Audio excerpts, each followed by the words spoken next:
معلومات صغيرة عن المواطن المصري. منشور على حبل غسيل في الدور العاشر بيسقط عرق الخوف جواه. منشور على حبل غسيل في الدور العاشر بيسقط عرق الخوف جواه. لا قادر عينه تجيب اعلى ولا طايله رجله اي طريق وهو تاه.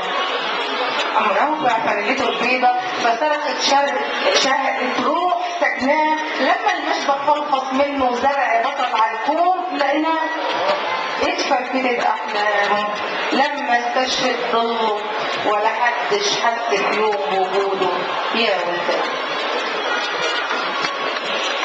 لقطة تانية اتحرك. مش كل ما تزهق من دنياك تذبحني بسكينة أوجاعك الكلمة. سن السكينة بذمة أو خد أستيكة روحي وامسح صورة ضعفك من جواك علشان تتحرك. فك عذابك ليا كل قيودي خلاص. مش راح تلقى أثر لهواك جوايا أو لربيع أيامك لو هتدور. آخر حاجة عظيمة محتاج قربان. متغير ليه؟ متحير ليه؟ لساك تعبان؟ روح موت وارتاح. عجزك وخضوعك ودموعك مش ده المفتاح. ولا يوم هيخبط على بابك زمن الافراح. روح موت وارتاح. الامر بتكسر في ضلوعك والحاضر بتزيد في خنوعك والطيب ما بقاش ينفعلك. محتاج قربان. محتاج قربان تجلد بخوفك تتحرر من قولة وتصرف وبعزم الصوت 100 مليون لا. الايدين بتنخور في دماغك وعيون بتغير في ملامحك وصوابع تقفل ايامك على كان وهو راح. وواقف لك غول بيطارد حلمك ويقول بكره ما هوش جاي. معقول هتصدق وتطاطي؟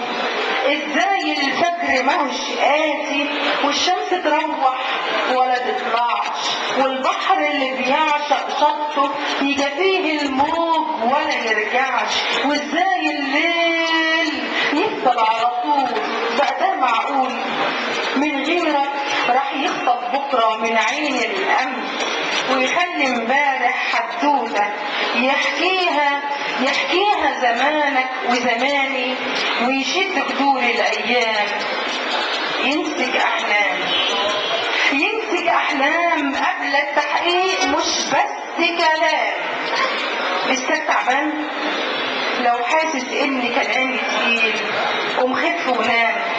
يمكن هتلاقي الحل في حلم جديد غير احلام الصحية تملي.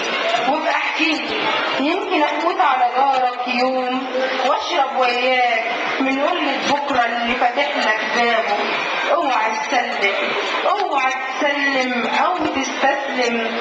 ده النفس المخنوق جواك حالف يتمرد على خوفك يرفض موتك حتى سكوتك وبيلعن كل الزناتيق. اضحك من قلبك سمعني. وإن ما قدرتش اضحك زور لكن إياك تبكي بحرقك. عينك مش هتشوف النور.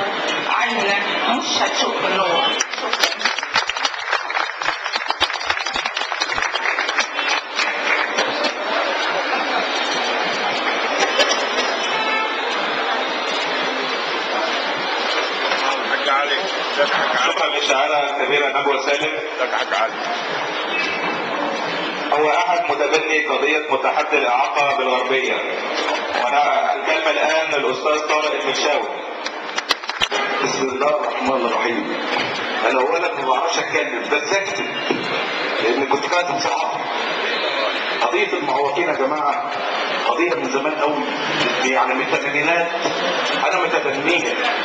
لان الحمد لله ربنا برضه ايه كرمني باعاقه بسيطه بس ومركب جهاز في رجلي. فعانيت من مشكله المعوقين دي قوي ومريت بيها من اسوء الظروف. الا ان دلوقتي الحمد لله راكب عربيه وربنا ساترها وكويس والحمد لله. في الثمانينات انا كتبت في الصحف عن المعوقين وتعييناتهم، وفي التسعينات تحدثت في الاذاعه والتلفزيون برضه في قضيه المعوقين. كان هناك قضيه كبيره قوي، هي القضيه دي عدم السماح لركوب المعوقين المواصلات مجاني في محافظه الغربيه.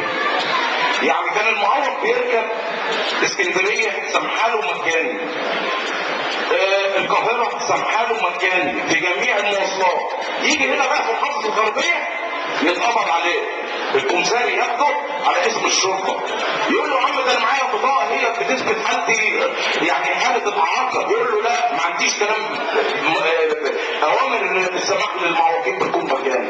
اللي هنا تحدثت في التلفزيون في الموضوع ده ورد عليا طبعا كان ايام ماهر الجلدي محافظه الغربيه، اللي تنيت وراه اكتب في جريده الشعب واكتب في شعب الغربيه واكتب في اي صحيفه تسمح ليا بالكتابه في موضوع في مجال المعوقين، لغايه ما اجبرت محافظه الغربيه انه يسمح للمعوقين بركوب المواصلات مجاني في محافظه الغربيه. والحمد لله صدر القرار ده في سنه مش متذكر يعني في حوالي سنه 92 93، والقرار ما زال ساري واخد بال حضراتكم.